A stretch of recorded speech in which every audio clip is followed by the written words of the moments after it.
Bueno, podemos decir que sí, desde todo punto de vista hay emergencia que la ha asumido en esta, no solo la gestión del gobierno nacional, que ha quitado recursos a todas las provincias argentinas para funcionar, y además, bueno, la profunda crisis económica general que hay por medidas adoptadas también en el orden local, porque venimos de una gestión de 8 años de gobierno de Gerardo Morales que ha dejado una gran deuda y una mecánica de funcionamiento que sin duda ha causado, ¿no?, todo esto. Así que en esto no discrepamos con el gobierno. Hay una emergencia, hay una grave crisis. Lo que discrepamos es en este planteo que hace el gobierno más ajuste. En cómo abordarla, dice usted. Claro, sí, cómo se aborda y cuáles son las variables que deben tocarse, porque, bueno, lo habitual es que se toque el bolsillo de los trabajadores y que se tome los salarios, la planta y demás como la variable de ajuste. Claro, Susana, nosotros veníamos planteando que venimos de 8 años de la gestión de Morales, donde tenía superávit porque no pagaba los sueldos como corresponde, porque no hizo viviendas, porque no hizo caminos, porque achicó todo lo que pudo achicar en el llamado cambio de matriz productiva, que nunca impactó, digamos, los jujeños de a pie no vimos nunca esas ganancias, y no sé si la veremos en algún momento, de esas empresas que se crearon incluso con recursos del Estado provincial. Ahora decíamos, sobre esa del Estado provincial. Claro, el problema es que se lo hizo a base de deuda extranjera. También. Ahora, sobre ese achique que ya venía en la gestión de Morales, sobre la presión de bajarles a ustedes el salario para tener justamente ese superávit, hoy plantear una emergencia que también va por el lado del ajuste, ¿hasta qué grado se puede soportar? O sea, ya los trabajadores, para cobrar el sueldo mínimo vital y móvil, que está en 220.000 pesos, como base... 202.800. Bueno, como base me parece que no alcanza, ¿no? ¿Van a seguir soportando eso?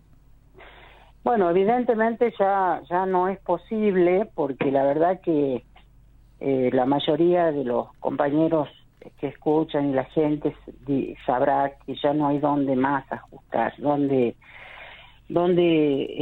cómo más hacer que los salarios sumidos en este deterioro permanente alcancen para mínimas cosas. No estamos hablando de vivir dignamente, estamos hablando de sobrevivir prácticamente. Entonces, pensar otra vez el gobierno en apuntar a este único gasto, que es según ellos, gasto, que es el salario de los trabajadores. Lo que llama la atención del proyecto de ley que envió el gobernador a la legislatura es la discrepancia que hay entre los objetivos que plantea, que son si uno los lee en los fundamentos y después en los primeros artículos, el 1 y el 2, pareciera ideal, digamos, se comparte todos esos objetivos a lograr.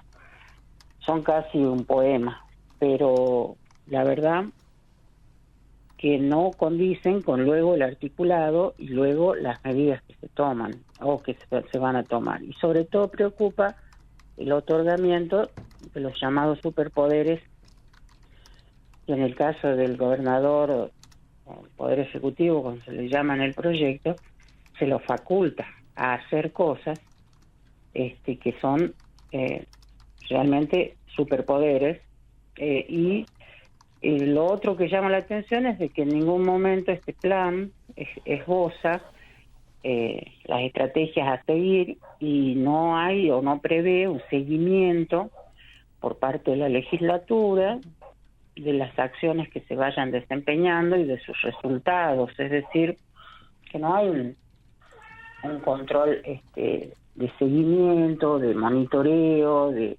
acompañamiento. Simplemente se da que sancionan la ley o seguramente la sancionarán porque estamos viendo... Sí, tiene la mayoría absoluta, Susana, dentro, ¿no? Los tiene diputados. la mayoría absoluta el oficialismo, claro.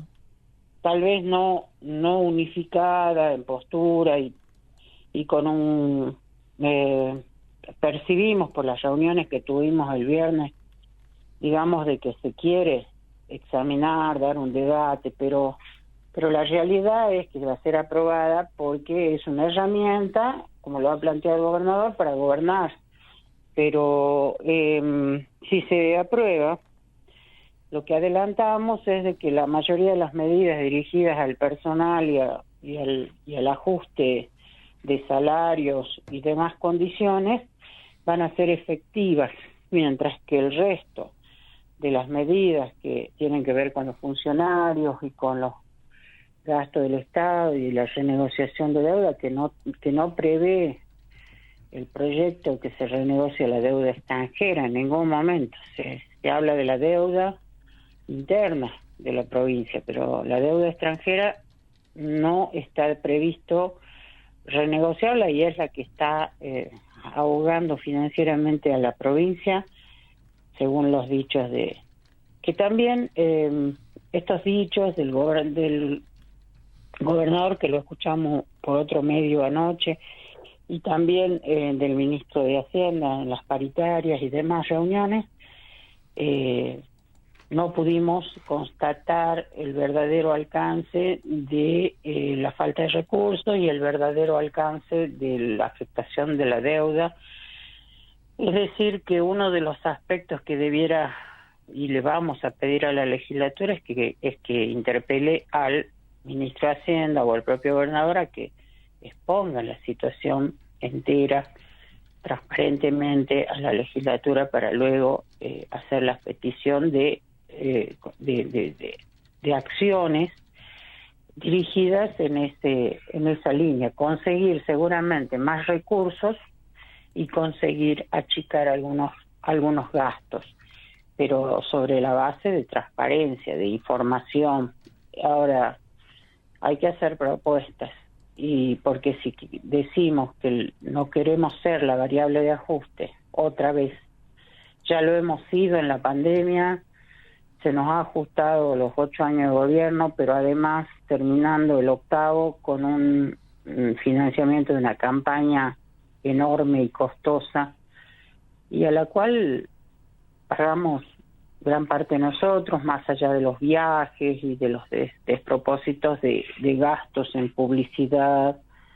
Tenemos un gran gasto de alquileres. Bueno, nosotros tenemos un análisis